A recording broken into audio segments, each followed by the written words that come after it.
ನಾನು ಸ್ಪರ್ಧೆ ಮಾಡೋದಿಲ್ಲ ಅಂತ ಹೇಳಿದ್ದೆ, ಡಿಕ್ಲೇರ್ ಮಾಡಿದ್ದೆ. ನನ್ನನ್ನು ಭಾರಿ ಚಂದ ಆರತಿ ಎತ್ತಿ ಬನ್ನಿ ನೀವು ಕಂಟೆಸ್ಟ್ ಮಾಡಿ ಅಂತ ಹೇಳಿದರು. ಆಮೇಲೆ ಮಂಗಳಾರತಿ ಮಾಡಿ ಇಲ್ಲ ಅಂತೇಳಿ ಕಳಿಸ್ಕೊಟ್ರು. RSS ಪಾತ್ರ ಏನು, ಅದರಿಂದಾಗಿ ಉಳ್ಕೊಂಡ್ರ ಅಂತ? ಸರ್, ನಾನು ಒಬ್ಬ ಸ್ವಯಂ ಸೇವಕ ಅಂತ ಹೇಳಿದರೆ ಅದರ ಅರ್ಥನೇ ಏನು ಅಂತ ಹೇಳಿದರೆ, ನಮ್ಮ ತೀರ್ಮಾನಗಳು ಸಂಗತಿಗೊಳ್ತದೆ, ಅನುಷ್ಠಾನ ಮಾಡುವಂಥದ್ದು ಸ್ವಯಂ ಸೇವಕರ ಕರ್ತವ್ಯ. ಅದು ಇರಬಹುದು ಹೇಳಿ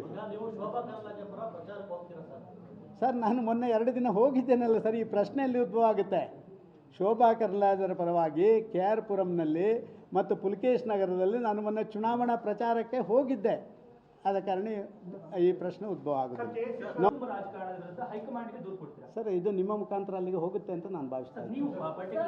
ಅಲ್ಲ ರೀ, ನಿಮ್ಮ ಮುಖಾಂತರ ಇದು ಹೋಗ್ತೇನೆ ಅಂತ ಭಾವಿಸಿದ್ರೆ ನಾನು ನಿಮ್ಮ ಮುಖಾಂತರ ಹೇಳಿದ್ದೇನೆ ಅಂತ ಲೆಕ್ಕ. ಸರ್, ಕುಟುಂಬ ರಾಜಕಾರಣದ ಬಗ್ಗೆ ನೀವು ಮಾತಾಡ್ರಿ. ಯತ್ನಾಳ್ ಅವರು ವಿಧಾನಸಭೆ ಚುನಾವಣೆಯಲ್ಲೇ ಈ ತರ ಮಾತನಾಡಿದ್ರು. ಅನಂತರ ಯಡಿಯೂರಪ್ಪನವರು ರಾಜೀನಾಮೆ ಕೊಡ್ತರು, ಮತ್ತೆ ಅವ್ರ ಪುತ್ರನಿಗೆ ಅವಕಾಶ ಕೊಟ್ಟರು. ಎಲ್ಲಿ ಹೈಕಮಾಂಡ್ ಮನೆ ಆಗ್ತಾ ಇಲ್ವಾ? ನಿಮ್ಮಂತ ನಾಯಕರ ಹೇಳಿಕೆಗೆ ಕುಟುಂಬ ರಾಜಕಾರಣಕ್ಕೆ ಮತ್ತೆ ಮನೆ ಆಗ್ತಲ್ಲ, ಅದ್ರ ಬಗ್ಗೆ ನಿಮ್ಮ ಹೈಕಮಾಂಡ್ ವೀಕ್ ಅನ್ಸಲ್ವಾ? ಸರ್, ನಾನು ಕೇಂದ್ರದ ಬಗ್ಗೆ ಏನು ಮಾತಾಡಲಿಕ್ಕೆ ಇಷ್ಟಪಡೋಲ್ಲ. ನಾನು ಏನಿದ್ರು ಕರ್ನಾಟಕಕ್ಕೆ ಸೀಮಿತವಾಗಿ ಮಾತಾಡಿದ್ದೇನೆ.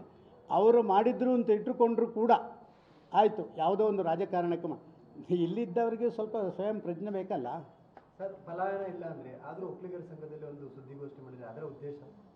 ಸರ್, ನನ್ನನ್ನು ಅವರು ಕರೆದು ನಮ್ಮ ಸಮಾಜಕ್ಕೆ ಇವತ್ತು ನಿಮ್ಮ ಪಾರ್ಟಿಯಲ್ಲಿ ಪ್ರಾತಿನಿಧ್ಯ ಕಡಿಮೆ ಆಗ್ತಾ ಇದೆ, ನಿಮ್ಮ ಪಾರ್ಟಿಯಲ್ಲಿ ಯಾರಿಗೂ ಇಲ್ಲ, ನಿಮ್ಮ ಪಾರ್ಟಿಯಲ್ಲಿ ನಿಮ್ಮನ್ನು ಬಿಟ್ಟರು, ಪ್ರತಾಪ್ ಸಿಂಹನ್ನು ಬಿಟ್ಟರು, CT ರವಿಯನ್ನು ಒಂದು ಸೈಡ್ ಲೈನ್ ಮಾಡುವಂಥ ಕೆಲಸ ಕಾರ್ಯಗಳನ್ನು ಮಾಡ್ತಾ ಇದ್ದಾರೆ.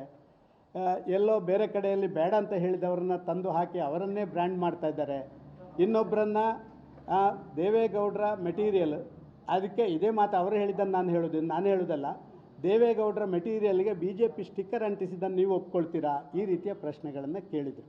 ಆದ ಕಾರಣ ಅದಕ್ಕೆ ನಾನು ಸಕಾರಾತ್ಮಕವಾಗಿ ಸ್ಪಂದನೆ ಮಾಡಿದ್ದೇನೆ. ಈಗಾಗಲೇ ಮಾಧ್ಯಮದಲ್ಲಿ ನನ್ನ 3ನೇ ಅಂಶ ಅದನ್ನು ಪ್ರಸ್ತಾಪ ಮಾಡಿದ್ದೀನಿ.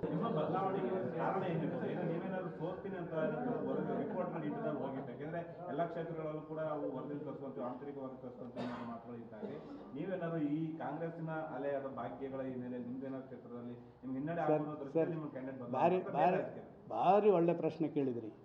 ನನ್ನ ಕ್ಷೇತ್ರದ ಯಾರು ಅಭ್ಯರ್ಥಿ ಆಯ್ಕೆಗೆ ಅಪೇಕ್ಷಿತ 142 ಜನ ಕೂಡ ಸದಾನಂದ ಗೌಡ್ರೇ ಆಗಬೇಕು ಅಂತ ಹೇಳಿದ ಮೇಲೆ ಇದಕ್ಕಿಂತ ದೊಡ್ಡ ಸರ್ವೆ ಬೇರೆ ಯಾವುದಾದ್ರು ಇದೆಯಾ?